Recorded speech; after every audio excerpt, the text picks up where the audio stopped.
ఒక అందమైన అడవిలో ప్రేమగా ఉండే జంట జీవించేవారు. ప్యారెట్ మరియు మైనా.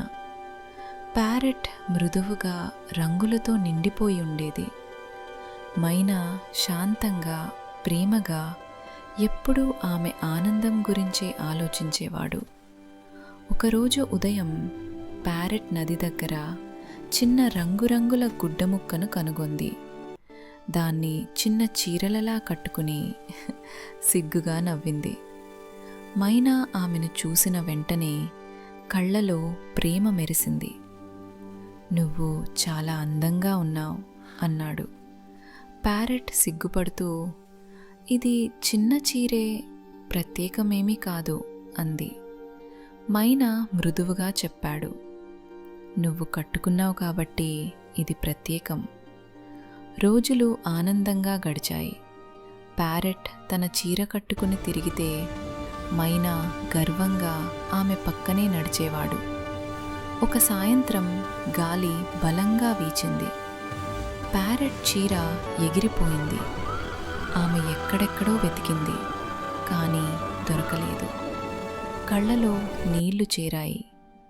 మైనా ఆమెను చెట్టు కింద ఒంటరిగా కూర్చుని చూశాడు. ఏమీ అడగలేదు. నెమ్మదిగా ఆమె పక్కన కూర్చుని తన రెక్కను ఆమె రెక్కపై ఉంచాడు. "నీ నవ్వు ఏ చీర కంటే విలువైనది" అన్నాడు.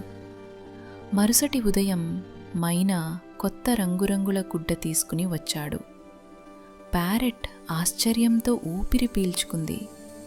"ఇది నాకోసమా?" మైనా తల ఊపాడు. "వవ్వు కోల్పోయిన దాన్ని నేను తిరిగి ఇవ్వలేను, కానీ నీ నవ్వు తిరిగి రావడానికి నేను సహాయం చేయగలను." ప్యారెట్ ఆ గుడ్డను చీరలా కట్టుకుని మైనాను గట్టిగా హత్తుకుంది. "నువ్వే నా నిజమైన ధనం" అంది. ఇద్దరూ కలిసి అడవిలో నడిచారు. కొత్త చీరలో మెరిసే ప్యారెట్, ఆమె పక్కనే గర్వంగా నడిచే మైనా. నీతి: ప్రేమ అనేది వస్తువుల గురించి కాదు. ప్రేమ అనేది అర్థం చేసుకోవడం, పరస్పరం నిలబడటం.